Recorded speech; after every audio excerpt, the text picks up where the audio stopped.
Hello friends, എല്ലാവർക്കും classic ഫ്ലേവേഴ്സിലേക്ക് സ്വാഗതം. ഇന്ന് നല്ലൊരു നാടൻ വിഭവമാണ് നമ്മൾ ഉണ്ടാക്കാൻ പോകുന്നത്. ഇപ്പോൾ മാമ്പഴ സീസണാണ്, അപ്പോൾ നിറയെ മാങ്ങയൊക്കെ കിട്ടുന്ന ടൈമാണ്.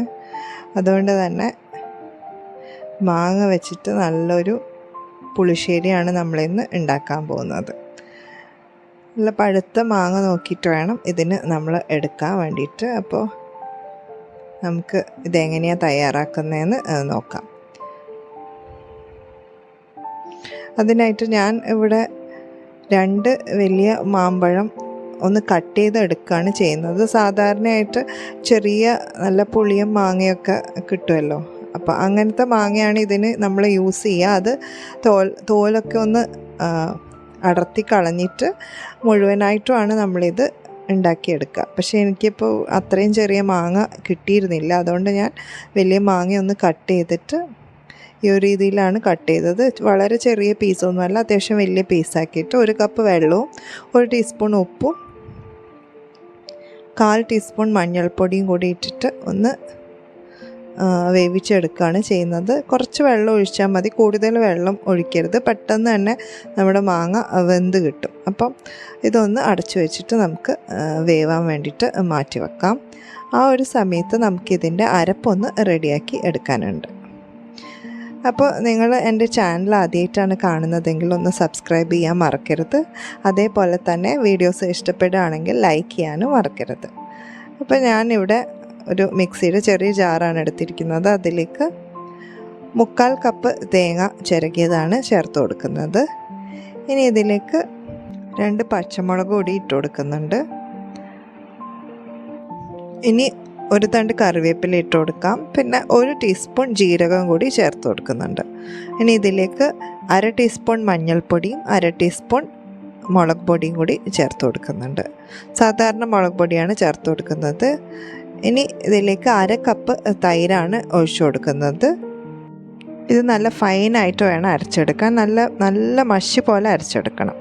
ഇനി നമ്മൾ നേരത്തെ വേവിക്കാൻ വെച്ചിരിക്കുന്ന മാങ്ങയൊക്കെ നന്നായിട്ട് വെന്ത് കിട്ടിയിട്ടുണ്ട്. നല്ല പെട്ടെന്ന് ഞാൻ പറഞ്ഞല്ലോ, പെട്ടെന്ന് തന്നെ വേവുന്നു. അപ്പോൾ ഇത് വെന്ത് കിട്ടിയിട്ടുണ്ട്. ഈ സമയത്ത് നമ്മൾ നേരത്തെ അരച്ച് വെച്ചിരിക്കുന്ന ആ അരപ്പൊന്ന് ഇതിലേക്ക് ചേർത്ത് കൊടുക്കാം. അതിൻ്റെ കൂടെ തന്നെ മിക്സിയുടെ ജാറിലേക്ക് ഞാൻ 1/2 കപ്പ് വെള്ളം കൂടി ഒഴിച്ചിട്ട് ഒന്ന് ചേർത്ത് കൊടുക്കുന്നുണ്ട്. ഇനി നന്നായിട്ടൊന്ന് തിളച്ച് കുറുകി വരണം. ആ സമയത്ത് നമുക്കിതിലേക്ക് 1/4 ടീസ്പൂൺ ഉലുവ പൊടിച്ചത് ഞാൻ ചേർത്ത് കൊടുക്കുന്നുണ്ട്. 1/4 ടീസ്പൂൺ ചേർത്ത് കൊടുത്താൽ മതി.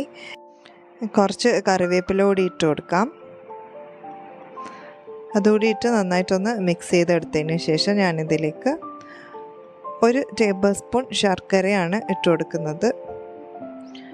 ഗ്രേറ്റ് ചെയ്ത ശർക്കര ഇട്ട് കൊടുക്കാം. അതല്ലെങ്കിൽ പിന്നെ പഞ്ചസാരയാണ് ഉള്ളതെങ്കിൽ പഞ്ചസാര ഇട്ട് കൊടുത്താലും മതി. നിർബന്ധമായിട്ടും പഞ്ചസാരയോ ശർക്കരയോ ഇട്ട് കൊടുക്കാൻ നോക്കുക. 1 ടേബിൾ സ്പൂൺ വേണ്ടാന്നുണ്ടെങ്കിൽ 1/2 ടേബിൾ സ്പൂണൊക്കെ ഇട്ട് കൊടുത്താലും മതി.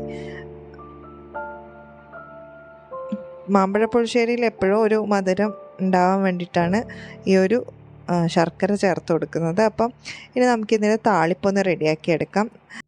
1 ടേബിൾ സ്പൂൺ വെളിച്ചെണ്ണ ചൂടായി വരുമ്പോൾ 1/2 ടീസ്പൂൺ ഉലുവ, 1 ടീസ്പൂൺ കടുക്, അതൊന്ന് പൊട്ടി വരുന്ന സമയത്ത് 2 ചുമന്ന മുളക്, പിന്നെ കുറച്ച് കറിവേപ്പിലയും ഇട്ടിട്ട് ഒന്ന് നന്നായിട്ട് മൂത്ത് വരുന്ന സമയത്ത് 1/4 ടീസ്പൂൺ മുളക് പൊടിയാണ് ഇട്ട് കൊടുക്കുന്നത്. ഒരു കളറിന് വേണ്ടി മാത്രം. അത് നമ്മളിത് ഒരു പുളിശ്ശേരിയിലേക്ക് ഒഴിച്ചു കൊടുക്കുന്നുണ്ട്.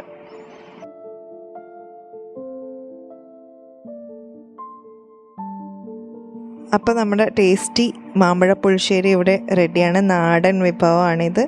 അപ്പോൾ എല്ലാവരും ഇതൊന്ന് ട്രൈ ചെയ്ത് നോക്കൂ.